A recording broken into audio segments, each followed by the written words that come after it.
I'm Reverend Skip Jennings. It is my honor to welcome you here into this beautiful sanctuary. Thank you, Antonio, for singing that song. And if you don't know, and if you've forgotten, it is Black History Month. And here at CSL, we celebrate inclusivity and diversity. So we celebrate all the achievements of African Americans and the struggles and the victories. Let's give a hand for Black History Month. Yes.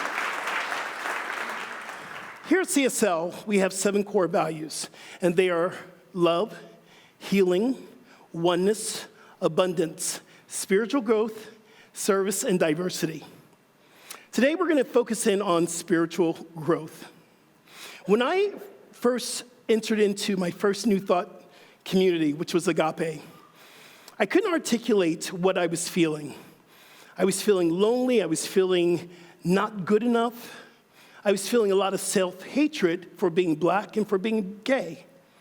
It wasn't until I went into classes that I could really begin to realize that everything that I was blaming other people for, it was an inside job. My first class was Foundations, and that is when we began to really study what it means to truly love unconditionally, loving myself. Because where I love from is how I love. And it was a journey into understanding that everything I needed was already within me. I want to invite you to a class that we're beginning here on Wednesday.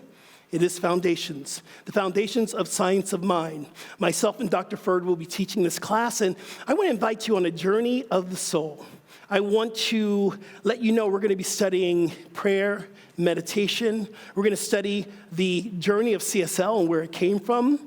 You heard about Dr. Ernest Holmes, and we're going to do a little bit of that, but there are other writers and other authors we're going to explore as well.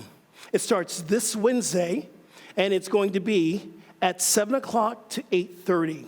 You can do it with us here online, or you can do it actually in person. I want to invite you to really begin to go deep into spiritual growth. Starts with classes. And yes, we can get everything here, but if you want to go deeper, come to class.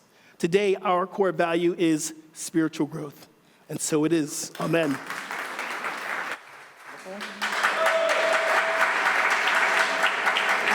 All right, let's get to this. Confession is good for the soul. At least that's what my Catholic friends tell me. And yes, I have Catholic friends, and I have Muslim friends, and I have Hindu friends, and I have Buddhist friends.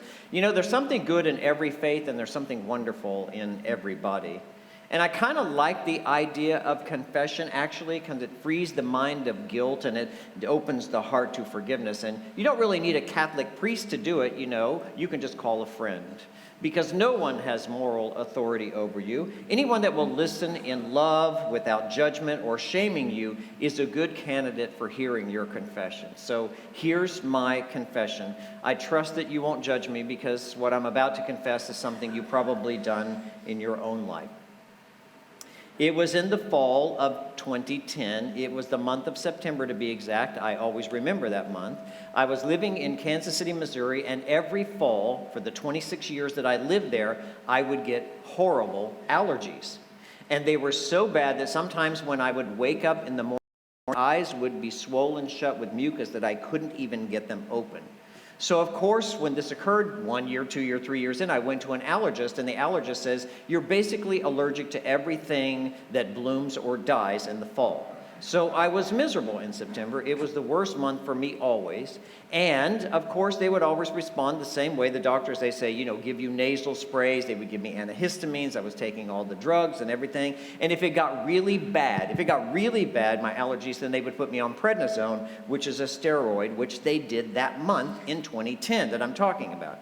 And in a minute, you'll all know why all this backstory for my confession. So here it is. I'm at a car wash, right? I go to this car wash that's automatic. You drive your car through. But on the other side of the car wash are the self-service vacuums, so you can clean out your own car at the end of it. But they only had 2 of them at this car wash, so there's a line. So I go through the car wash, and I get in line. I pull my car around, ready to vacuum it, and I wait in my car patiently as I'm watching the guy in front of me who's vacuuming his car. And when he's done vacuuming his car, he's supposed to move out of the way. But he doesn't do that. Now, he can see that I'm waiting. He knows that other people want to use the vacuum, but he apparently doesn't care. So he slowly puts his mats in the back of the car, and he slowly closes the door, and he slowly gets in the car. Are you getting me? The key word is slowly. And all this time, I'm trying to be my lovely, patient self, my spiritual self, because now that he's finished vacuuming, surely he's going to move away, right? No. He gets back into his car, and he takes all the mats, he's cleaned everything, so he gets out of his car, he starts wiping his car down, and now he's detailing his car. Meanwhile, there's another car behind me, and now we're both waiting for him to finish vacuuming so that we can get in line to do that. But does he care? Apparently not. And that is when I lost it. Nothing makes me madder than seeing someone who is completely unconscious or uncaring of other people's needs. I cannot stand it. And so I could feel the fury rising in my body. I could feel the blood rush to my head. It was pounding. I went from calm patience, maybe, to evil killing machine in 2 seconds. And I felt my foot reach for the gas pedal. I was going to ram my car into this guy and push him out of the way. I was so enraged, I was so out of control that I literally took my car out of park and I started heading for his car. I'm going to push him out of the way. But then something stopped me. Something asked me, Chris, what is going on with you? You're not this way. Why are you so angry? This isn't like you. You don't do this. And that's when I remembered the steroids, the prednisone. They affect my mood. There's something about the chemical influence of that drug that makes some people become even more impatient and quick to anger. And that is exactly what was happening to me. It's called Roid Rage. I remember one year when I was, again, having fall allergies. It was September, and Aubrey and I had some kind of stupid I don't know what, there was some argument or something, and I was on prednisone, and I'd been on prednisone for a week, and I went from zero to evil person really quickly, and I said, brother, you better back away from me. You better back away from me right now. And he took one look at my eyes and he ran for the hills and said, let me get away from this happening. What's here? Roid rage, an intense fury that rises up within your body that is almost uncontrollable.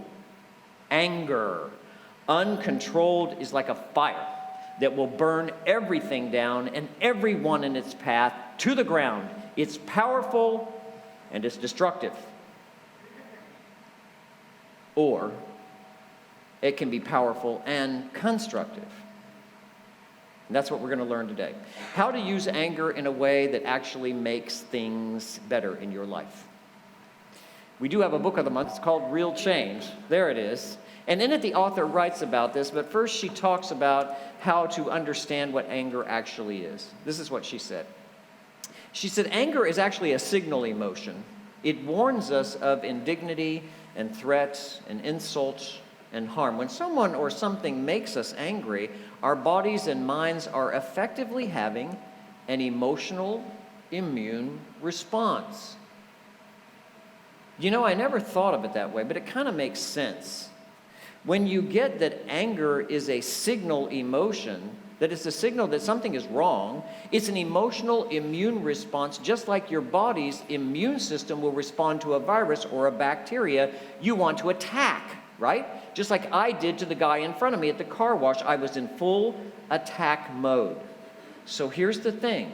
When your needs are ignored, like mine were, when you've been lied to, when you've been trivialized, when you've been overlooked, anger asserts itself. It is a signal response. It's an immune system. Your spirit awakens in fire and says, you can't treat me that way. You don't get to treat me that way. Who do you think you are? I deserve better than this. And this is why marginalized people take to the streets. They are angry. They are angry at the injustice. They are demanding to be heard and seen. They are demanding their rightful place at the table of good. That's right. And it's funny. I find it really interesting and kind of funny how the majority responds to that. They're always so confused. Why are these people so angry at that? What's wrong with them? There's nothing wrong with them. There's something wrong with the system. Yes.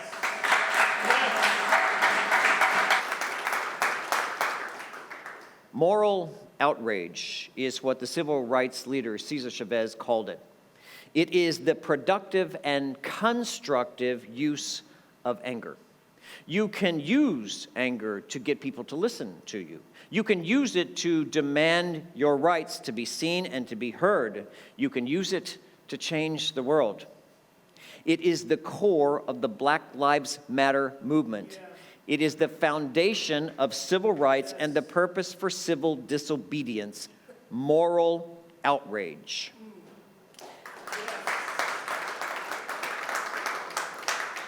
I have experience with it personally. I watched it personally and up front in the 1980s. The moral outrage of the gay community, demanding the Reagan administration recognize the thousands of us who were dying of AIDS, forcing the CDC and the FDA to make experimental drugs available.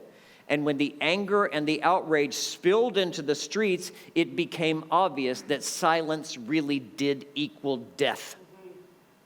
It started in New York City in 1987 with Larry Kramer and his band of gay brothers and gay sisters. They founded ACT UP, and if it wasn't for them, thousands more, maybe even millions more would have died.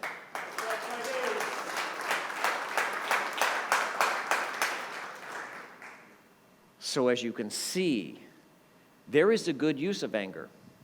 There is a way to use it constructively to bring about change in your life and the lives of everyone else.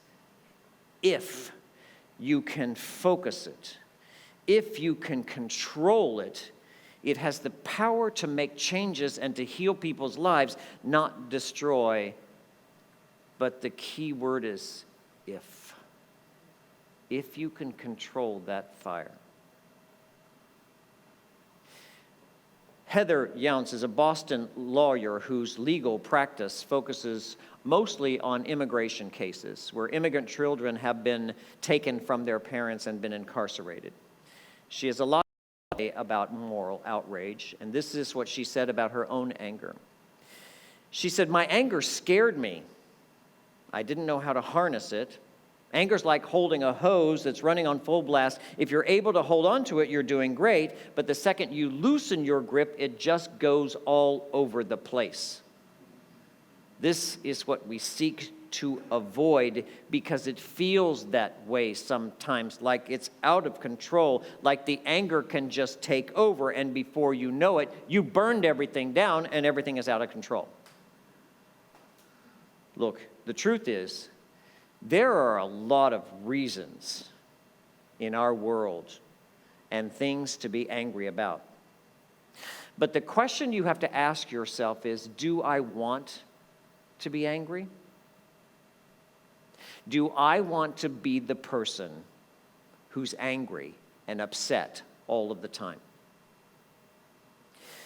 This is the key, my friends. This is how you keep your grip on that fire hose of anger.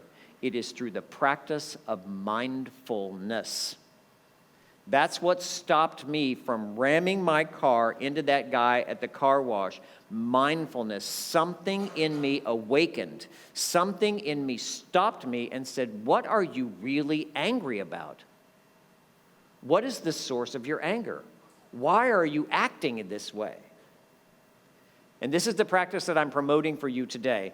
Practice mindfulness when you get angry before you explode, before you say anything, before you do anything, bring your awareness to the part of your body where the anger is welling up inside of you and ask yourself this question. Why are you angry? Why? What are you really upset about? Bring to your awareness the feeling, the emotion of the anger, and say to yourself, I have a right to be angry. There's nothing wrong with being angry. My feelings are valid, but they're not permanent. This too shall pass. Now, here's something you don't learn in school and nobody tells you as an adult. The point of power. The point of power in your life is in that short space between what happens to you and then what you decide to do about it. It's in that split second where your future is decided. How you respond, what you choose, and how you act in that split second between what happened to you and what you decide to do about it is where your authority is and your power.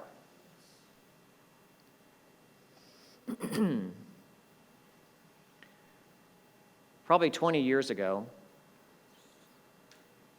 I was asked to serve on the international board of a spiritual organization that had about 50,000 members. And God help us, there were 19 board members. That's a lot of egos in a room. And when I joined this board of 18 other distinguished board members, I said to them, look, I want to thank you for having confidence in my ability. And I want you to know that I have complete confidence in your ability, and I respect and I honor all of you. But there will be times when we have to make decisions that we don't all agree on, and I want you to know this. When I believe something is right and the right action to take, I will defend my position vehemently. I may even disagree with you passionately, but then after we make a decision together, I can leave this boardroom, I can walk out that door and still be your best friend. I am able to completely and totally disagree with you and still be kind and still be your friend. Now, I want you to know, when I said that in that board meeting, they all stood up and applauded. Thank you so much. Oh my God, a consciousness finally awakens. But I quickly learned very few of those other 18 board members possessed the same ability that I did to remain friends after leaving that room. Many of them took their position so personally and so righteously that if you disagreed with them, you instantly became their enemy. Sound like anyone else you know? The United States Congress, both political parties. This is why practicing the principles we teach is so important. When you practice mindfulness, especially around the powerful emotion of anger, you gain control of that power. And instead of letting it ruin your life and the lives of all the people around you and putting everybody down and making everyone miserable, you can actually use it to empower and execute change in your own life and maybe in our nation.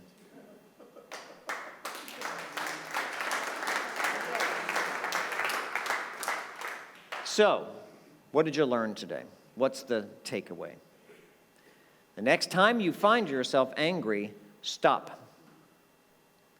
Stop and be mindful of where your emotion is in your body. Remember, it's a signal emotion, and it's telling you something's wrong. In some place here, your needs aren't being met, you're not heard, or you're not seen. Stop and ask, why am I so angry? What is this really all about? Stop before you act and before you speak, because in that split second between what happens to you and what they're saying or doing to you and what you decide to do about it is where all of your power lies. Now, I have one more confession for you today, and maybe one more lesson. My confession is that I have a new lover in my house. And don't worry, it's Aubrey approved. I'd like for you all to meet the new addition to my family, Quentin.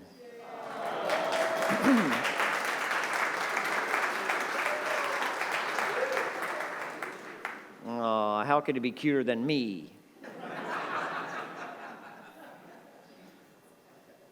All right, take the picture down, put me back on. In a world full of confused and angry people, we need other people and maybe pets to remind us of the only two things that are really important in life.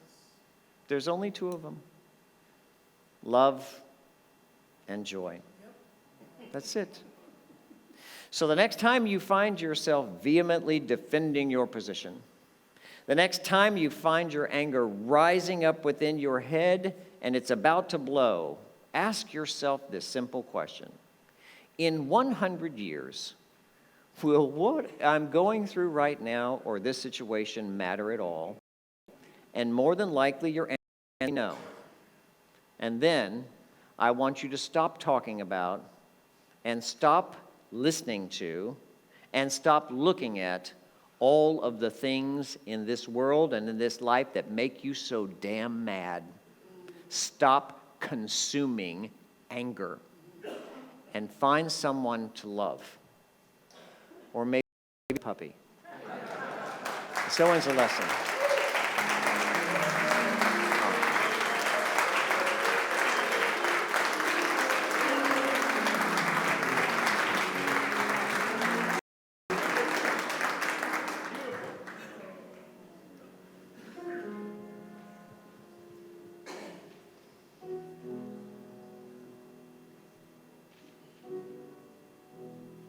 Every day our world presents us with opportunities to love, to be in joy, to be upset, to be angry. We get to choose where we're focusing our attention, who and what we're giving our time to. We come together here and online every single week to find love again, to recenter our joy. Let's close our eyes.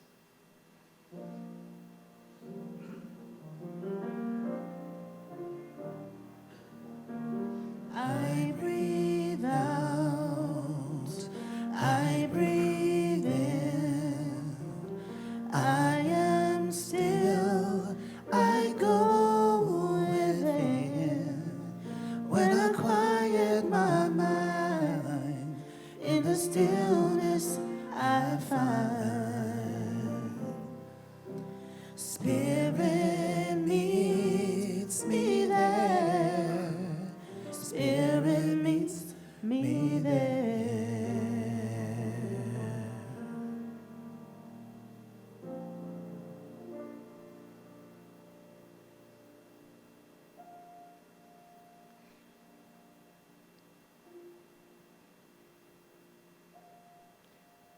We don't come into life full of anger or judgment or resentment. We don't enter our world marginalized, misunderstood, unseen, or unheard. We come in as pure, perfect, spiritual beings, having the courage and the bravado to enter a human body in a human world where we are misjudged and unseen for our worth and value. But there is goodness in our journey. We have made the right choice. We have chosen, in the face of all appearances, to know the truth. The truth that what is in us is far more powerful than anything going on around us, that what lives at the core of our being is a center of peace and love that cannot be harmed and can never go away. It is our home base. It's our place to come home to. It's where we return in meditation. We stop listening to all outside noise, all outside appearances, and we turn within into the silence, the language of the universe, to be still in peace. Be still in peace.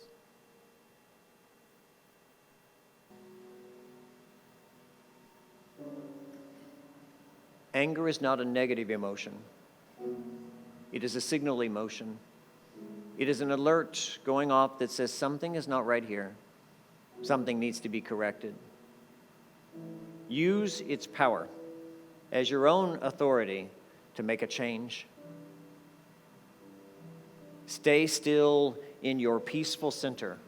Remain at your core, and you will be able to manage all the conditions of the world.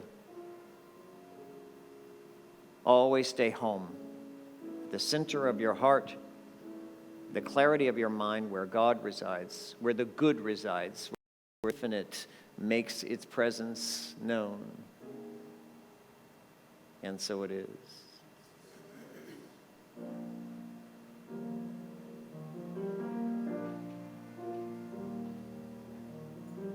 I breathe out, I breathe in, I am still, I go within. When I quiet my mind, in the stillness I find. Spirit meets me there. Spirit meets me there.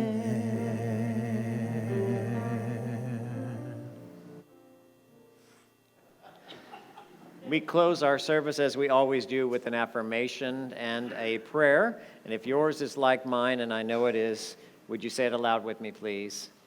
I am a powerful being, and nothing can hold me back from success. Love is the essence of my life, and I can do anything. I am a magnet for greatness. Yeah, baby. Let us know this together, that we are designed for love and by love. We have been created in the image and likeness of wholeness and perfection, that each one of us is instilled with greatness, with the divine spark of purity and perfection. Let us know that we are here for a purpose. It is not a mistake that we're alive and put in these bodies. We are here for a single purpose, and that is to love. To find love within our own selves, for ourselves, and for others and for the people around us. Let's remind ourselves today and push the reset button that life is supposed to be a joyful adventure, not a place to endure suffering, misery, and be angry. Let us go home to love today. Return to the joyful heart of a child. Let's be together with Spirit again and be made whole again. That's my claim.